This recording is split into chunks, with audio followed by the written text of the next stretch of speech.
What's going on, guys? Dan Watts, LearningCameras.com. Sigma 85mm F1.4 Art Series lens here. This is now my favorite lens ever that I have used, and Sigma has now replaced my 50mm, my 35mm, and now my 85mm from Canon lenses to Sigma. And I want to give you guys an opportunity to kind of see some of the images from this and listen to some of the things that we had to say. Now, all of the images from this, I'm going to be showing them on the screen, but you can also download full resolution files in a link below.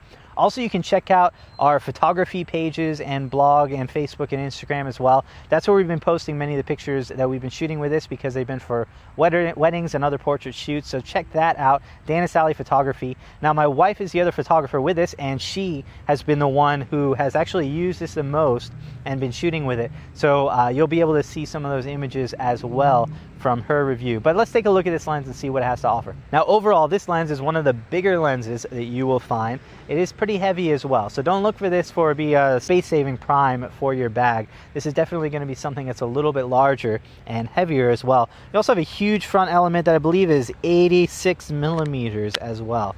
And so none of my filters fit. You got to pick up all new filters. That's the unfortunate part. I really like this very large focus ring right here because it is rubberized, and while I don't manually focus, it serves as a pretty nice grip, and it makes it very easy to hold and balance the weight on your left hand. And I find that it's almost easier to use than even a heavier lens like the 7200 from Canon, which, by the way, this is almost replaced for me, because since having this lens, I pretty much never use the 7200 for my portrait work. Now, this is just unbelievable. Now, when it comes to sharpness, at f1.4, this thing is golden. I have no issues using this thing wide open, always. As you stop up, it does get a tiny bit sharper with a little less vignetting, but almost nothing really noteworthy. I mean, at f1.4, if you have an issue with this, even on a high-resolution camera like the Canon 5D Mark IV, which is what I'm using this on, you've got something wrong with you, because this is just absolutely smart. Bokeh looks great, contrast colors, everything is amazing on it. So overall, this seems like a really good option. So overall, the Sigma 85mm 1.4 is just one of the sweetest lenses I have used, and definitely one of the lenses I'll be using going forward for this. I mean, everything about this thing is pretty much amazing. Now, here are some of the other options. If you're a Canon shooter, you've got the 85mm 1.2, which is pretty legendary because of 1.2.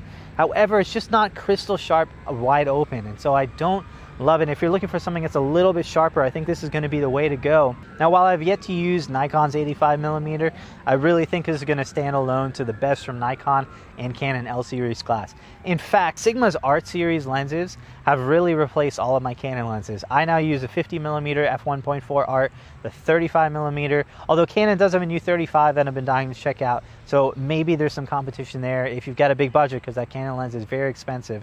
And then now there's a new 24mm as well in the Sigma Art series, so I have not used that one personally, so that's another one that I need to check out. But for me, the 35, the 85, and the 50 are all lenses I've been using, and they are just unbelievable lenses. And so Sigma, I think, has finally figured this thing out and is now competing with the best. Now, one thing that I like is one of the fears of going with third-party lenses is that you have to worry about, what if I get a new camera? What if there's an issue with the communication with the camera? Well, not really with Sigma lenses, because there is a dock that allows you to just USB firmware update this camera straight from your computer, this lens straight from your computer. And now, if any new lenses or lens profiles need to be added, you can do that straight through the firmware update, and you don't have to send this thing out. And so, yeah, as I got a 5D Mark III to the 5D Mark IV, if this lens had an issue at all communicating with the new camera, all Sigma has to do is issue a firmware update, and I can download that straight from my computer and up to the lens, and now it's going to be working perfectly. So it kind of takes some of that fear from the third-party glass. So basically,